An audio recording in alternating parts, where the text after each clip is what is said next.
श्री शिवाय नमस्तुभ्यम। हर हर महादेव। कैसे हैं आप सब दोस्तों। आज की ये वीडियो बहुत ही ज़्यादा खास और लाभकारी होने वाली है, क्योंकि इस वीडियो में 5 बहुत ही महाशिवरात्रि के खास उपाय बताएंगे। इस वीडियो में 2 उपाय दीपक के बहुत ही खास उपाय बताएंगे और 2 उपाय आपको 5 बेलपत्र वाले बहुत ही खास उपाय बताएंगे। एक उपाय आपको 31 सरसों के पुष्प का रोग मुक्ति उपाय बताएंगे। तो आप सभी वीडियो को लास्ट तक जरूर देखें।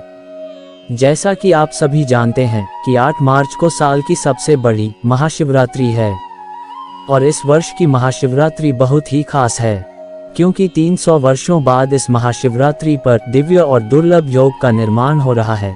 8 मार्च की महाशिवरात्रि का पर्व ग्रहों की शुभ युति तथा शिवयोग के साथ सर्वार्थ सिद्धि योग में पड़ रही है।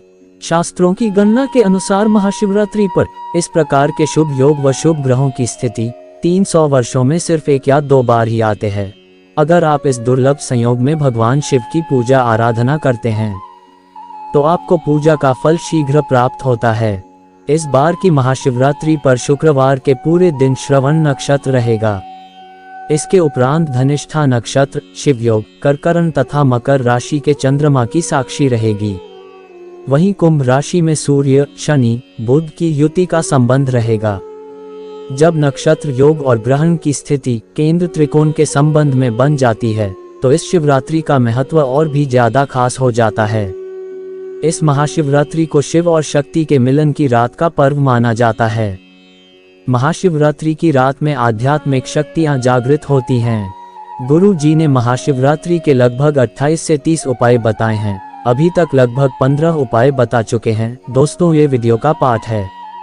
अगर आप सभी उन वीडियो को जरूर देख लेना। इस वीडियो के डिस्क्रिप्शन में सभी वीडियो का लिंक मिल जाएगा, तो आप सभी उन वीडियो को देख सकते हैं। महाशिवरात्रि पर इन उपायों को करके आप अधिक से अधिक लाभ प्राप्त कर सकते हैं। आप अपनी आवश्यकता अनुसार महाशिवरात्रि पर 1 से अधिक उपाय भी कर सकते हैं। इस वीडियो में आपको 3 महाशिवरात्रि के महाउपाय बताएंगे। इन उपायों को गुरु जी की ही कथा को सुनकर और समझकर ही हम आपको समझाने का पूरा प्रयास करते हैं। तो आप सभी से एक छोटी सी गुजारिश है, आप सभी वीडियो को लाइक शेयर अवश्य करें। अगर हम महादेव के सच्चे भक्त हैं तो चैनल को सब्सक्राइब अवश्य करें। कमेंट में श्री शिवाय नमस्तुभ्यम या हर हर महादेव अवश्य लिखें। अगर आप महाशिवरात्रि में इन उपायों में से कोई भी एक उपाय करते हैं तो आपको बेहद शुभ लाभ प्राप्त होंगे। महाशिवरात्रि में किए गए उपाय बहुत ही जल्द फलित हो जाते हैं।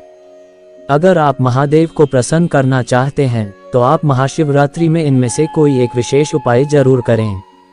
आपके जीवन की हर मनोकामना पूर्ण होगी। आपकी वो मनोकामना चाहे धन से जुड़ी हुई हो या सुख शांति के लिए हो या यश कीर्ति मान सम्मान के लिए हो या कोई भी मनोकामना हो, आपकी सभी मनोकामनाएं पूर्ण होगी।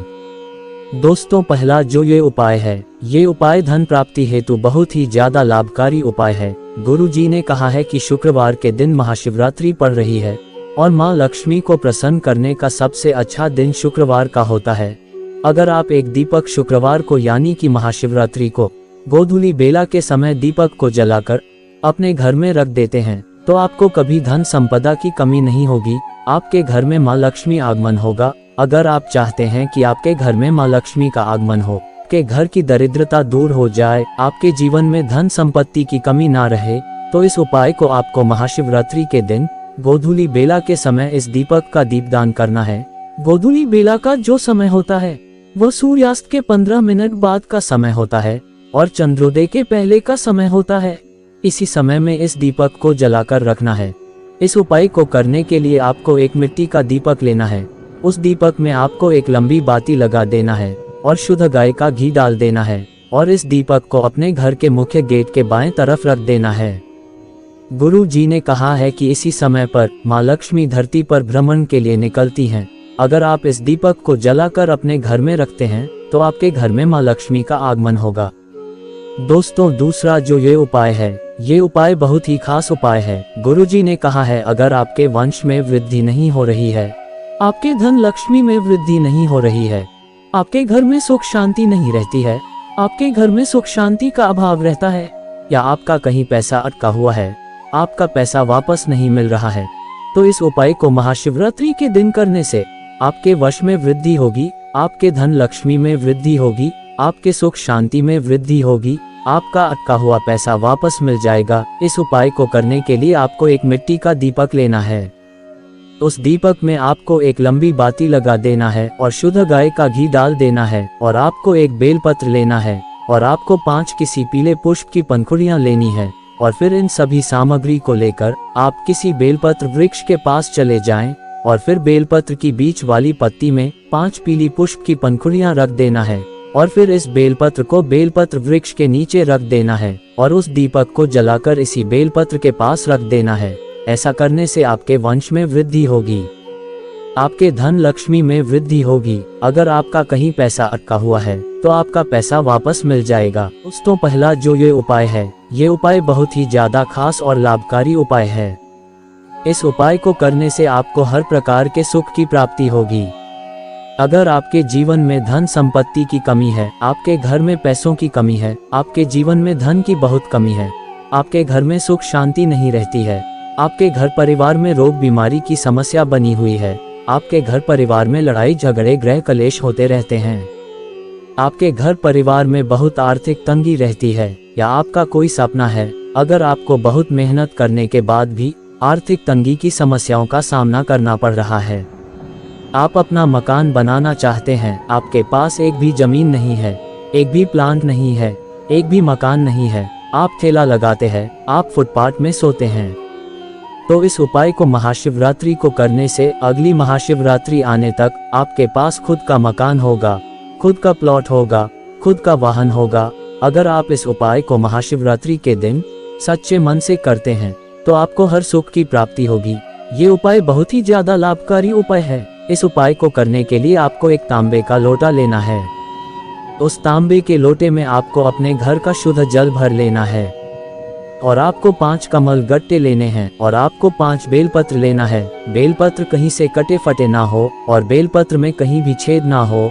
अगर आपको बेलपत्र नहीं मिल पा रहे हैं तो आप शिवलिंग पर चढ़े हुए बेलपत्र को धोकर उन्हें शिव जी को फिर से समर्पित कर सकते हैं। फिर इन सभी सामग्री को लेकर आप किसी शिव मंदिर चले जाएं और फिर 5 कमल गट्टे को शिवलिंग पर समर्पित कर दें और फिर 5 बेलपत्र को शिवलिंग पर समर्पित कर दें और फिर 1 लोटा जल शिवलिंग पर एकांतेश्वर महादेव का नाम लेकर समर्पित कर दें और फिर आपकी जो भी मनोकामना है, हे महादेव मेरे जीवन में धन मकान का सुख नहीं है, आप हमें धन मकान यश कीर्ति प्रताप का आशीर्वाद दें। आपकी जो भी मनोकामना है वो महादेव से कह देनी है। अगली महाशिवरात्रि आने के पहले आपकी वो मनोकामना पूर्ण हो जाएगी। दोस्तों, दूसरा जो ये उपाय है, ये उपाय ही बहुत ही ज्यादा खास और लाभकारी उपाय है। अगर आपके जीवन में धन संपदा की बहुत कमी रहती है, आप बहुत मेहनत करते हैं, आपके घर में 4-5 लोग कमाने वाले हैं, फिर भी आपके घर में पैसों की कमी बनी रहती है, या आपके घर परिवार के सदस्यों को रोजगार नहीं मिल रहा है, आपके कारोबार व्यापार में सफलता नहीं मिल रही है, आपको किसी कार्य में सफलता नहीं मिल रही है, आपकी कोई विशेष मनोकामना है, आपकी वो मनोकामना नौकरी के लिए हो सकती है, आपकी वो मनोकामना शादी विवाह के लिए हो सकती है, आपकी वो मनोकामना अपने घर की सुख शांति के लिए हो सकती है, आपकी कैसे भी कोई मनोकामना हो, अगर आप महाशिवरात्रि को इस उपाय को कर लेते हैं तो आपकी हर मनोकामना पूर्ण होगी। आपके जीवन के सारे कष्ट दुख तकलीफ दूर हो जाएंगे। इस उपाय को करने के लिए आपको 7 बेलपत्र लेना है। बेलपत्र कहीं से खंडित ना हो, इस बात का विशेष ध्यान रहे।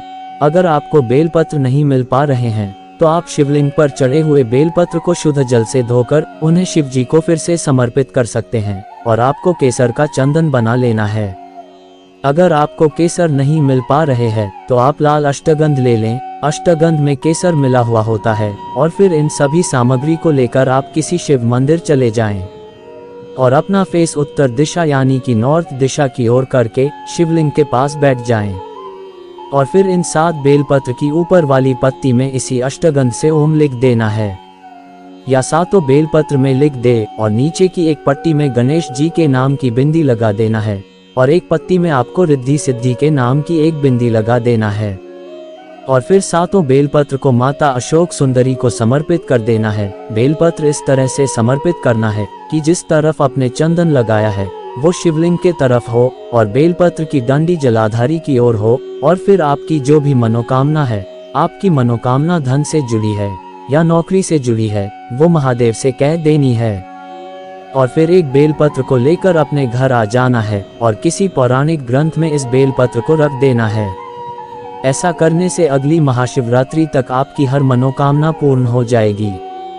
दोस्तों, तीसरा जो ये उपाय है, ये उपाय बच्चों के लिए बहुत ही ज्यादा खास उपाय है।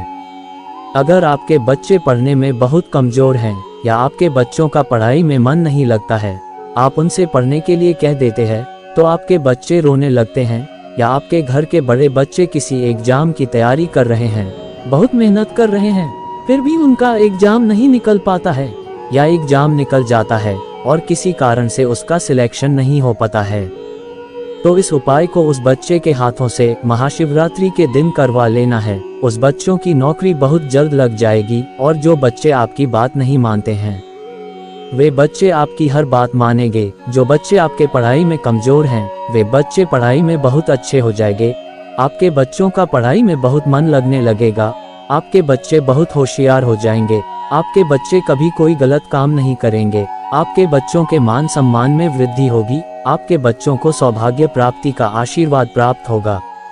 इस उपाय को करने के लिए आपको 31 सरसों के फूल लेने हैं और आपको एक तांबे का लोटा लेना है। उस तांबे के लोटे में अपने घर का शुद्ध जल भर लेना है और फिर उन सभी सामग्री को लेकर आप किसी शिव मंदिर चले जाएं और अपना फेस उत्तर दिशा यानी कि नॉर्थ दिशा की ओर करके शिवलिंग के पास बैठ जाएं और फिर 31 सरसों के फूल को शिवलिंग के ऊपर समर्पित कर दें। सरसों के पुष्प की जो डंडी है वो आपके विपरीत हो, इस तरह से आपको सरसों के पुष्प समर्पित करने हैं और फिर उस लोटे से शिवलिंग पर अवधूतेश्वर महादेव का नाम लेकर जल समर्पित करना है। अगर आप महाशिवरात्रि में इस उपाय को उस बच्चों के हाथ से करवा लेना है तो आपका बच्चा आपका नाम रोशन करेगा, आपके मान सम्मान में वृद्धि करेगा। दोस्तों, ये 3 महा उपाय अगर आप महाशिवरात्रि में करते हैं तो आपकी हर मनोकामना पूर्ण होगी। अगर आपको कोई बात समझ में नहीं आई है तो आप कमेंट में पूछ सकते हैं। वीडियो अच्छी लगी हो तो वीडियो को लाइक, शेयर और चैनल को सब्सक्राइब जरूर करें। श्री शिवाय नमस्तुभ्यम। हर हर महादेव।